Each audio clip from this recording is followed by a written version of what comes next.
Picking your business model seems like such a small thing in the grand scheme of startups because most founders are, of course, really focused on building the product and talking to the customer and getting into Y Combinator or whatever it might be. Here are the four models that I typically consider for any given startup, and then we start to get fancy and creative. The first, pretty simple, SaaS. This is software as a service. You can provide this as an app. You can provide this as something they have to download, as something that's accessible online and you log into, like a Gmail or any other software that you probably use on a daily basis. But fundamentally, you're providing a technology, a software, in exchange for value.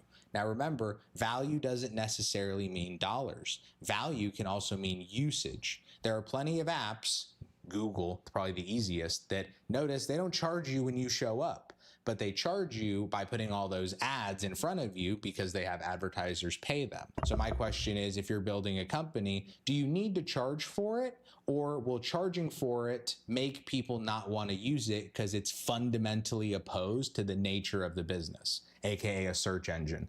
The second is e-commerce. E-commerce, you've seen it everywhere and anywhere, the selling of digital or physical goods online. This can be your own in the sense that you create a product and then you're the distributor, and all of a sudden, you're buying, you're selling, you're making a gross profit margin, and life's good. This is especially, typical in the consumer space. Next, you've got marketplaces, connecting party A with party B and charging a fee in between. The nice thing is this can be as macro or micro as you want. Some marketplaces address and offer 100 different things within their market. Others only offer one type of connection and one only, and they charge a specific fee for it, and you move on. If there's an inefficiency in the market and you're able to capitalize on it, it's to your advantage. And last but not least, consulting.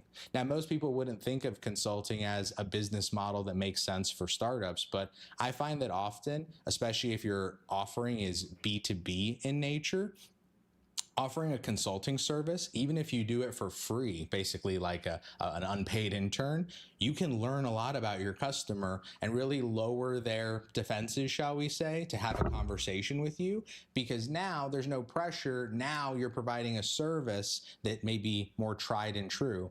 As an example, let's say you have an idea for a software, but you also know how to provide the value that that software would provide as a consulting service. Maybe you start by providing the consulting, and then you use the revenue, the leads, the interest from the consulting to turn that into a software. So here are the first four business models. Here's what I think about, and I hope it helps.